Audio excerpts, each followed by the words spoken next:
नवाजुद्दीन सिद्दीकी को आप सभी जानते हैं, लेकिन क्या आप ये जानते हैं कि नवाजुद्दीन सिद्दीकी की पत्नी आलिया के वकील ने कुछ दिनों पहले नवाज भाई पर यह आरोप लगाया कि नवाज भाई जो हैं वो बड़े ही खराब इंसान हैं और कई तरह के वायलेंस, मतलब physical violence, mental violence, emotional violence, हर तरह से लड़की को परेशान कर रखा है, घर में कैद कर रखा है।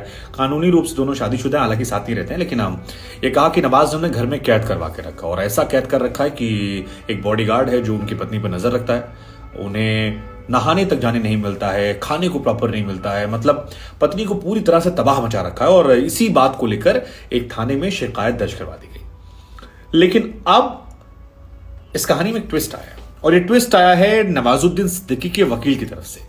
बहुतेरे आरोप लगाए हैं और जो आरोप लगाए हैं वो एक्चुअली में बहुत शॉकिंग है।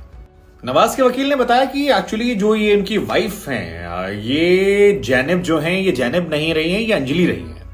और ये मोहतरमा 8वीं फेल महिला हैं जिन्होंने लाइफ में कई मर्दों से शादी की है अलग अलग। इनका नाम अंजलि है और ये लोगों का इस्तेमाल करती हैं अपने आप को मुकाम तक पहुंचाने के लिए, क्योंकि दिखने में खूबसूरत है। उनके वकील का तो यहां तक कहना है कि ये महिला अपने सपनों को पूरा करने के कुछ भी कर सकती है और इनकी पूरी बड़ी खाता। और नवाज के वकील ने बताया कि जो पत्नी आलिया है, इन्होंने 2011 में नवाजुद्दीन को छोड़ दिया था, 10-11 के आसपास। लेकिन फिर फिल्में हिट हो गई, gangs of Wasseypur I, Nawaz hero बन गए और हीरो बनने का असर ये हुआ कि जब करियर ट्रैक पर आया तो बीवी जो है वो वापस ट्रैक पर आ गई। बीवी ने पति का साथ निभाया जब नवाज सुपरहिट होने लगे और इसके बाद वो लोग कुछ सालों तक साथ में रहे। 2020 के आसपास आलिया ने इनको डिवोर्स फिर दिया, लेकिन लॉयर साहब का कहना है कि ये वाला डिवोर्स मैटर नहीं करता है, क्योंकि पिछला डिवोर्स जो था वो ऑलरेडी दे दिया था, अलग हो गए थे।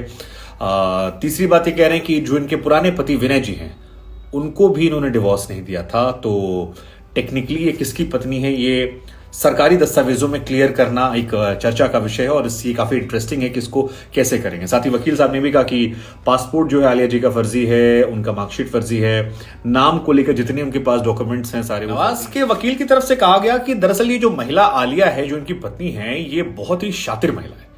इतनी शातिर महिला है कि इसने कई सारे मर्दों को अपनी खूबसूरती की जाल में फंसाया। 8वीं पास वैसे तो ये है, लेकिन दिमाग से बहुत शातिर हैं और अपने सपनों को पूरा करने के कुछ भी कर सकती हैं। इनका असली नाम जो है वो अंजना कुमारी है और अंजना कुमारी जो है, इनकी पहली शादी जबलपुर में एक विनय भारोकरे कोई थे, वो टिकट कलेक्टर हैं, उनसे शादी हो गई थी। लेकिन उसके बाद उनकी उनसे नहीं बनी तो इन्होंने अपना नाम बदल के कर दिया जैनब। और नहीं, इसके बीच में क्या अंजना पांडे शायद किया था, ऐसा कुछ नाम किया। उसके बाद फिर ये मुंबई चली आई। मुंबई में आने के बाद इन्होंने फिर अपना नाम बदला और अपना नाम रख लिया जैनब।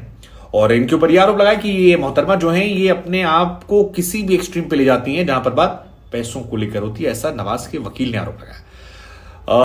मुंबई आने के बाद साल 2009 में राहुल नाम का एक लड़का था। मुंबई में राहुल बहुत सारे होते हैं। वहां पर एक लड़के से इन्होंने शादी कर ली। उसके बाद गोरेगांव में वहां पर फ्लैट में शिफ्ट हो गए और अपने पति को डिश कर दिया था। लेकिन उनके पति जो हैं, इनकी एक बहन भी है अर्चना, जो इनके साथ सारे कामों में इन्वॉल्व होती हैं। इनके पुराने पति ने उनकी बहन के साथ सेटअप कर लिया, मतलब काफी कॉम्प्लिकेशंस जो हैं वो यहां पर हैं और ये मोहतरमा यहां पर सेटल्ड हो गई। उधर इनकी जो बहन अर्चना थी, उनका भी एक पति था और उसको उन्होंने डिच किया था, जिसके बाद बड़ी वाली बहन ने किसी और को पकड़ लिया, छोटी वाली बहन ने अपनी बहन के पति को दोबारा से पकड़ लिया। माथा मेरा घूम रहा है बताने में आपको। अच्छा, एक फर्जीवाड़े का आरोप उनके पति विनय पर भी लगा, जो रेलवे में टीटी हैं, कि पहले अपनी पत्नी का नाम अर्चना दर्ज करवाया, फिर बाद में दूसरी बार अंजना दर्ज करवाया, बाद में फिर अर्चना का दर्ज करवाया। और तीनों जो हैं वो जो सरकारी सुविधाएं मिलती हैं उनका लाभ उठा रहे हैं और तीनों एक्चुअली में फर्जीवाड़ा कर रहे हैं। हालांकि इस फैमिली की जितनी बातें वकील साहब ने बताई हैं, जहरी साहब ने, वो सर घुमाने वाली हैं, समझने बड़ा मुश्किल है। लेकिन आसान शब्दों में उनके वकील ये समझाना चाह रहे थे कि नवाज पर जो आरोप लगाए गए थे वो एक फर्जी महिला ने लगाए, जो खुद धोखेबाज है, जिसने अपने पति को धोखा दिया, एक नहीं 2-3 पतियों को धोखा दिया, और जिसकी बहन धोखेबाज है, जिसका पुराना पति धोखेबाज है, और नवाज भाई थोड़े पाक साफ है। हालांकि इन तमाम चीजों को लेकर जब नवाजुद्दीन सिद्दीकी से सवाल पूछा गया तो नवाज ने कहा कि इस बारे में उन्हें कोई जानकारी नहीं है। प्रेस कॉन्फ्रेंस के बारे में उनके वकील उनका केस डील कर रहे हैं और उन्हें अपने वकील पर भरोसा है और वकील साहब ही मैटर डील करें तो बेहतर है।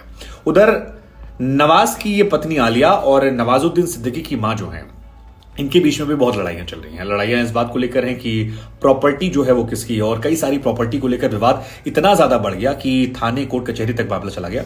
जिसके बाद नवाजुद्दीन सिद्दीकी फ्रस्ट्रेट हो गए और इतना फ्रस्ट्रेट हो गए कि अपना घर बार छोड़कर उन्होंने कहा, यार बस करो तुम लोग, मैं दुखी हो गया हूं और मैं जा रहा हूं होटल में रहने। और फिलहाल वो होटल में ही रहते हैं, ना अपनी माँ के पास रह रहे हैं, ना अपनी पुरानी पत्नी आलिया के पास रह रहे हैं। और सभी जा चुके हैं, मतलब वो अपनी फिल्मों की शूटिंग आपका बहुत ज़्यादा है। हमें लगा हम आप पर टॉस करते हैं और आप बताइए कि नवाज भाई के मन में क्या चल रहा होगा, और जो नवाज पर आरोप लगे उनको आप कैसे देखते हैं कि ये वायलेंस वो वायलेंस वो वायलेंस वो वायलेंस, और इतना टेंशन लेने के बाद क्या आदमी काम कर पाएगा? मतलब शमी के ऊपर भी ऐसे आरोप लगे थे बहुत सारे, हालांकि यहाँ एक्स्ट्रा मैरिटल अफेयर का आरोप नहीं है, लेकिन फिर भी इस पूरी घटना पर आपका क्या टेक है?